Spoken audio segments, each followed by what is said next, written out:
We're slowly dying, on one side from the attacks and from hunger, the lack of food and closed crossings on the other. All for nothing.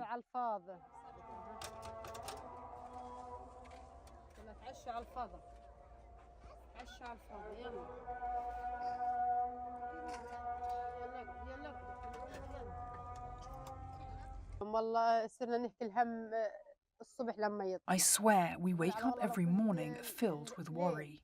We wish it could stay night, to just sleep and not wake up, so we don't have to wonder what we'll eat or drink. We are living a slow death. The amount of food the children get is decreasing every day, and their health is getting worse daily. There's no proper food. Even if they eat this small piece, it's barely enough to sustain them.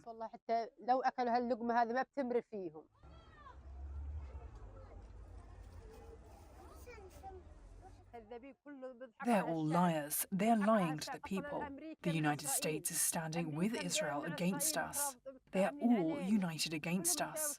I wish they would drop a nuclear bomb on us to save us from this life. We are not living. This is not a life. Let them drop a nuclear bomb and end it. I don't want this life we're living. We are dying slowly. Have mercy on us. Look at these children.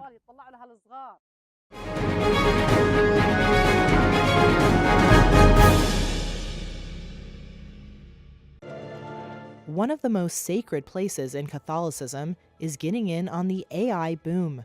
The Vatican, along with Microsoft, has launched a digital replica of St. Peter's Basilica and 2 artificial intelligence-enabled exhibitions. With the help of Iconum, a company that digitizes heritage sites, visitors now have virtual access to the Vatican's Renaissance-era treasures and enhanced tours. The 3D model of St. Peter's was built by scanning the basilica with drones, cameras, and lasers. Drones flew at night for 4 weeks, taking over 400,000 photographs, and AI algorithms pieced together the collected data.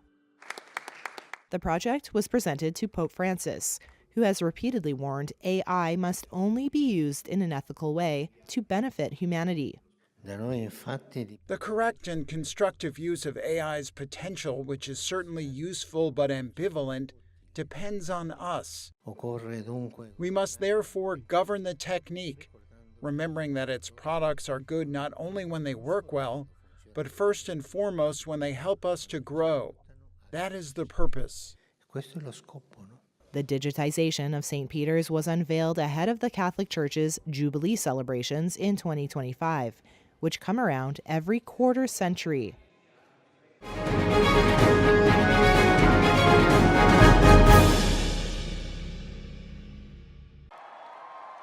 President-elect Donald Trump's Republican Party will control both houses of Congress when he takes office in January. Republicans had already secured a majority in the U.S. Senate, and Decision Desk HQ on Monday projected they would hold at least 218 seats in the House of Representatives, with 8 races yet to be called in last Tuesday's election. The red sweep will enable Trump to push an agenda slashing taxes and shrinking the federal government. His power will also be backed by a Supreme Court with a 6-3 conservative majority. The new Congress convenes on January 3rd, before Trump takes office on the 20th. Sources also said on Monday that Trump has selected U.S. Senator Marco Rubio to be his Secretary of State. Rubio is arguably the most hawkish option on the shortlist for the post. In the past, he has advocated for a muscular foreign policy to deal with America's geopolitical foes, including China, Iran, and Cuba. Those views have often contradicted Trump, who has accused past U.S. presidents of leading America into costly and futile wars and has pushed for a more restrained foreign policy. However, Rubio has softened some of his stances over the last several years to align more closely with Trump. The 53-year-old would be the first Latino to serve as America's top diplomat. By selecting Rubio, Trump may help consolidate gains with Latino voters made in the presidential election last week by sending a clear message that they have a place at the highest levels of his administration.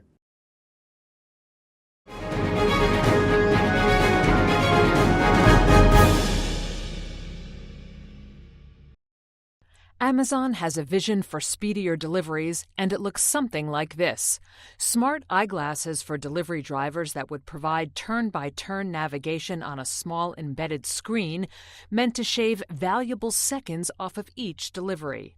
That's according to 5 people familiar with the matter, who say the smart glasses will guide delivery drivers around and within buildings.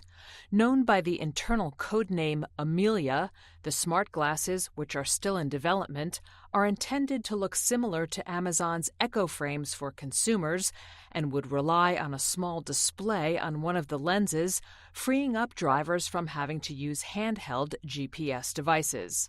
The project underscores the retail giant's efforts to reduce delivery costs and support margins as it fights increased competition from Walmart. By some estimates, half the cost of a product's trip lies in the last mile of delivery, which requires navigating neighborhoods, deploying more couriers, and using more fuel. The eyewear, however, has potential roadblocks ahead. Amazon has had trouble making a battery that can last a full 8-hour shift and still be light enough to wear all day.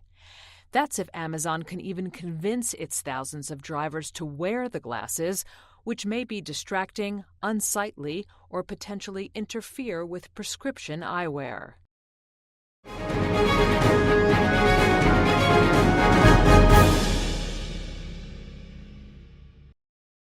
In its nearly 160-year history, Nestlé has never signed a global marketing deal. But now the world's biggest food company has agreed a sponsorship deal with Formula One. A senior executive told Reuters that the deal with Nestlé's Kit Kat brand had been struck for between late 2025 and 2028. And the aim is to improve Kit Kat's global reach and appeal to shoppers under 30 years old. It marks a major shift for Nestlé. It's previously relied on country-by-country agreements rather than big global contracts. But new chief executive Laurent Freixe wants to change the way it markets its core multi-billion-dollar brands. Through the deal that will start in Mexico and Brazil, Formula One racetracks and pit lanes will have Kit Kat advertising, chocolate wrappers will have Formula One branding, and Nestlé will give away hundreds of race tickets. Kit Kat declined to disclose the monetary value of the deal, but the brand's global marketing budget has risen nearly 20% so far this year. Nestlé, which also makes Nescafé and Häagen-Dazs, does not typically reveal details about marketing spend. Formula One is on something of a sponsorship streak. Last month, French luxury giant LVMH said it had reached a 10-year deal with the racing brand.